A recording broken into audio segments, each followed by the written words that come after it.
Bienvenue à tous, c'est Info Soir. Voici les titres de ce mardi. Son Altesse Royale le Prince Moulay Rachid représente Sa Majesté le Roi Mohammed VI à la cérémonie d'intronisation du nouvel empereur du Japon. C'est en présence de 2000 invités, dont des chefs d'État et dignitaires de 180 pays, que le nouvel empereur du Japon a proclamé son intronisation. Au Canada, le Premier ministre sortant arrive en tête des élections législatives. S'il conserve une majorité relative qui lui permet de rester Premier ministre, Justin Trudeau devra s'allier avec un autre parti pour obtenir une majorité absolue. C'est un secteur où la majorité des tâches sont régies par les conditions météo. Les premières averses viennent rafraîchir les espoirs des agriculteurs. Les précipitations sont primordiales pour toutes les cultures, particulièrement pour la filière des agrumes. Nous terminerons cette édition avec un ouvrage qui énumère la diversité de la culture culinaire reconstituée à partir de portraits, de rencontres avec ceux qui font la cuisine populaire d'aujourd'hui.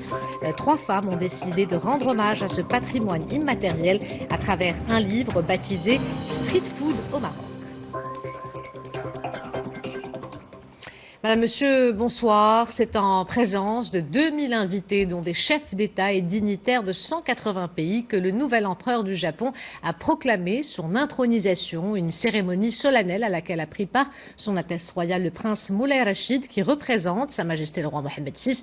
Le nouveau souverain, Naruhito, âgé de 59 ans, devient le 126e empereur du Japon. Il prend la place de son père Akihito, 85 ans, qui avait abdiqué le 1er mai dernier pour des raisons de santé. Mamadou Diaye pour les détails.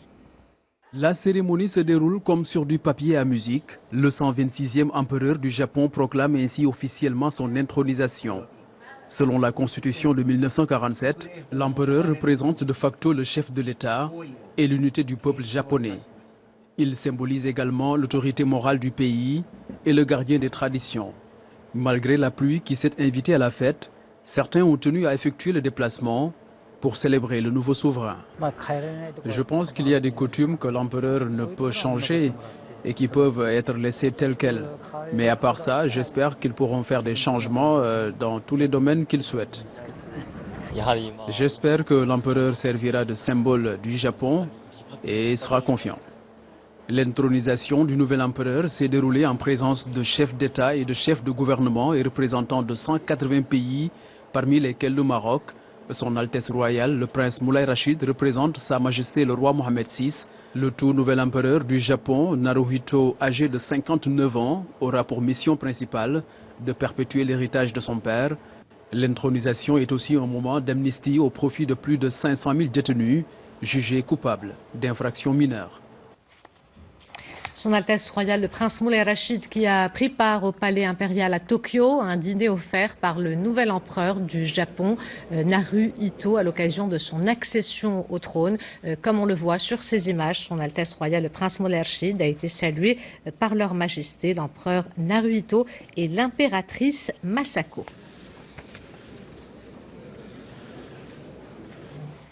Direction les États-Unis, où le ministre des Affaires étrangères, Nasser Bouretta, s'est entretenu avec le secrétaire d'État américain dans le cadre de la 4e session du dialogue stratégique entre les deux pays. Dans un communiqué conjoint, Washington salue le leadership de Sa Majesté le Roi dans la promotion, je cite, des réformes audacieuses et de grande portée au cours des 2 dernières décennies. Fin de citation.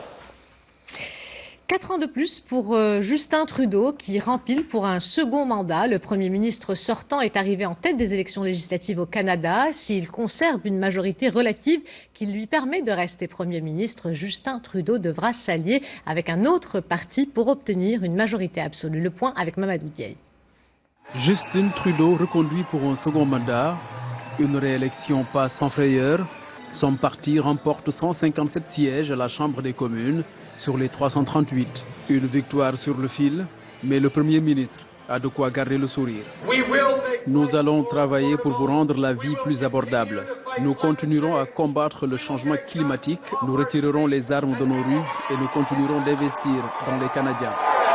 Trudeau l'emporte ainsi face à des sondages qui prédisaient déjà sa défaite au profit de son rival du Parti conservateur, Andrew Scheer.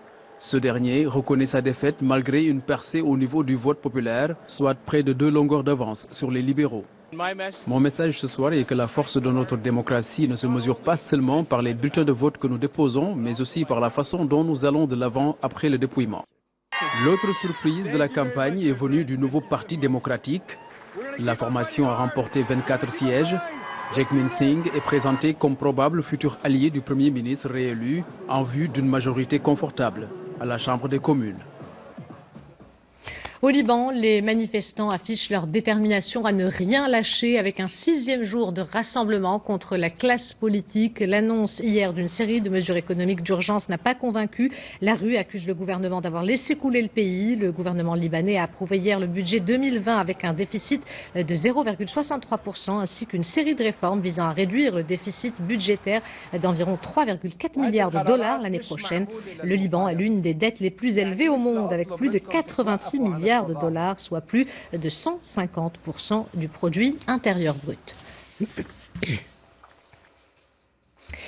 La Russie met le cap sur l'Afrique pour promouvoir son partenariat avec le continent et accélérer la coopération. Un sommet russo-africain se tient à Sotchi. 47 pays africains, dont le Maroc, y participent. Quels sont les enjeux de ce rendez-vous pour l'avenir des relations entre les deux parties? Quelles sont les attentes des jeunes entrepreneurs du continent qui ont fait le déplacement? Éléments de réponse dans ce reportage de nos envoyés spéciaux, Amina Ben Khalq et Atman Mawadeh. C'est dans la station balnéaire de Sotchi que se tient le tout premier sommet de l'histoire des relations entre la Russie et l'Afrique. Devant ce centre d'accréditation, à quelques mètres du Cyrus Park qui abritera l'événement, le va-et-vient est incessant. Des centaines de participants récupèrent leur badge pour ne rien rater du rendez-vous qui sera présidé demain par Vladimir Poutine en présence de plus de 40 chefs d'État et de gouvernements africains. Le président russe donnera surtout le coup d'envoi d'un forum économique, une plateforme qui pourrait changer la donne pour les jeunes entrepreneurs du continent. Pour moi, ce sommet va relancer l'Afrique aux yeux du monde et il va plus avoir de concurrence sur le marché africain. Donc ça sera vraiment porteur pour moi. En tant que jeune, un jeune qui est dans le milieu agricole. Je crois que ce forum me dotera des informations nécessaires pour prendre les bonnes décisions qui me permettront de développer mon entreprise. Entre développement de l'agriculture durable, de l'industrie pharmaceutique ou de la digitalisation en Afrique, ce forum passera en revue en 48 heures tous les potentiels domaines de coopération russo-africaine. Nous avons déjà investi en Russie dans le domaine de l'exploitation de portails Internet il y a plusieurs années. En tant qu'entreprise sud-africaine, nous sommes convaincus qu'il est important de faire partie d'un tel événement. Ce forum nous donne l'opportunité de développer notre coopération avec la Russie. Nous voulons justement identifier ce que nous pouvons faire ensemble dans le domaine de l'industrie pharmaceutique et celui des infrastructures hospitalières. Ce sommet est aussi l'occasion pour la Russie et l'Afrique d'accélérer leurs relations commerciales, même si le volume des échanges a grimpé de 17% en une année pour atteindre en 2018 les 20 milliards de dollars. Ce chiffre reste insuffisant. À titre de comparaison, il est 5 fois inférieur au volume global du commerce avec la Chine. L'enjeu est donc de créer un partenariat plus tenace avec le continent africain. Un fonds d'appui au financement de l'entrepreneuriat, un compte doté de 6 milliards de dirhams pour notamment soutenir les jeunes diplômés en leur facilitant l'accès aux prêts bancaires. L'annonce a été faite par le ministre de l'économie, Mohamed Ben Chaïboun, qui a organisé aujourd'hui un point de presse au lendemain de la présentation du projet de loi de finances 2020 devant les deux chambres du Parlement. Reportage Mustafa Sadouni sur un récit de Mehdi Foudi. C'est une feuille de route budgétaire à forte connotation sociale. Lors de cette conférence de presse, Mohamed Ben Chaïboun a détaillé les principales enveloppes budgétaires du projet de loi de finances 2020. Pour cette année, le PLF vise à poursuivre les réformes structurelles et l'appui aux secteurs sociaux tout en maintenant un effort d'investissement public élevé. Une enveloppe budgétaire de 91 milliards de dirhams sera consacrée aux deux secteurs vitaux que sont l'éducation et la santé. 18 milliards de dirhams destinés aux programmes nationaux visant à réduire les inégalités sociales contre 26 milliards de dirhams dédiés à l'amélioration et le soutien du pouvoir d'achat du citoyen. Le projet de loi de finances a fixé 3 priorités. La première concerne d'abord le soutien aux secteurs sociaux, notamment l'éducation et la santé. Pour ce qui concerne le deuxième axe, il a trait à la réduction des inégalités sociale et spatiale. Le dernier axe, c'est qui concerne évidemment le soutien à la PME et le soutien à l'investissement. Et pour cela, le gouvernement a apporté une réponse rapide aux orientations qui ont été annoncé dans le dernier discours de Sa Majesté devant le Parlement. Ce projet, basé sur une hypothèse de croissance de 3,5% en 2020, prévoit toute une batterie de mesures en faveur des entreprises marocaines. Il s'agit notamment d'une baisse de l'impôt sur les sociétés, une harmonisation de la TVA, ainsi que la fiscalité liée à l'export. Il y a une disposition particulière qui mérite d'être soulignée, c'est qu'il y aura une convergence progressive des taux de l'IS, de l'impôt sur les sociétés, pour ce qui concerne les sociétés industrielles, dans le sens de la réduction. Et nous avons commencé cette année par baisser le taux marginal pour les sociétés industrielles de 31 à 28%.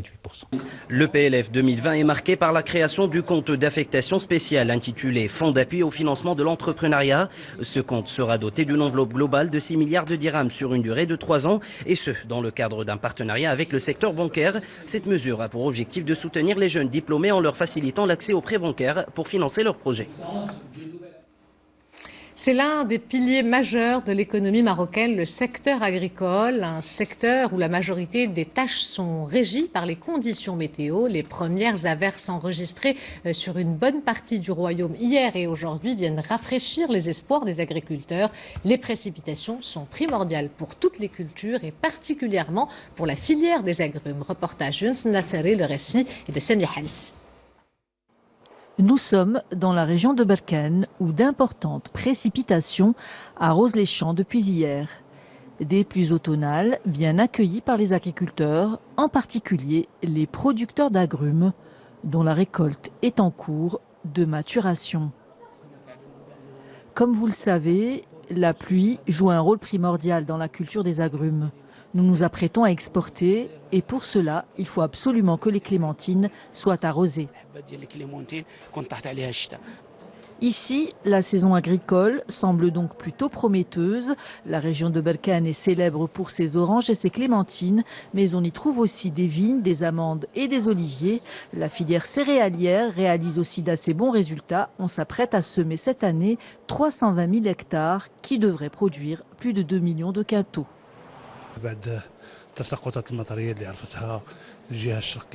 Les pluies d'hier et d'aujourd'hui encouragent considérablement les agriculteurs à commencer à travailler leurs terres et à entamer les labours et les semis d'automne. Et côté semences, les agriculteurs peuvent être tranquilles, les stocks sont disponibles en quantité. Nos réserves actuelles de graines dépassent les 90 000 quintaux, dont 10 000 semences, qui suffit aux besoins de la région. Nous disposons de 20 points de vente dans la région qui sont parfaitement approvisionnés. Il ne reste donc plus qu'à espérer que le niveau des pluies soit stable sur toute l'année et que les précipitations soient au rendez-vous pour accompagner les différentes étapes de la campagne agricole. Les conditions météorologiques qui imposent également aux automobilistes d'adapter rapidement et efficacement leur conduite. En effet, le risque d'accident est doublé par temps de pluie. Quels réflexes et quels comportements adopter pour rouler en sécurité? Élément de réponse dans ce reportage de Amin Hiddou. Le commentaire est de Salim Abelabou.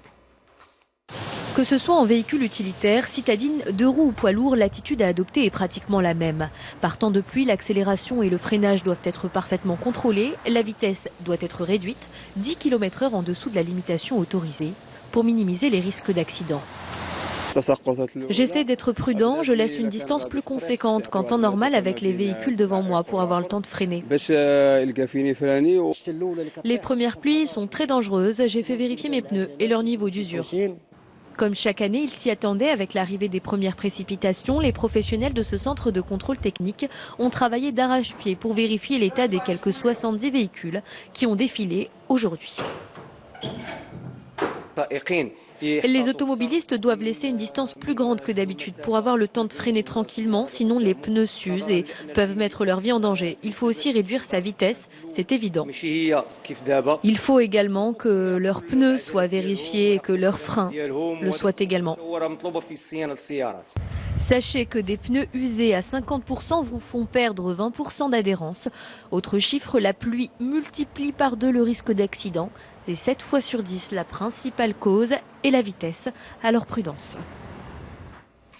La page santé de ce journal est consacrée à un trouble de la parole qui peut profondément altérer la qualité de vie, le bégaiement. Assez fréquent chez les enfants, il apparaît la plupart du temps au moment de l'élaboration du langage. Dans le monde, plus de 70 millions de personnes bégayent. À l'occasion de la Journée internationale de sensibilisation au bégaiement, ce 22 octobre, nous nous sommes penchés sur ce trouble dont les causes sont encore mal connues. Reportage Mrima Mellal et Mustafa Saïdouni sur un récit de Izza Shark.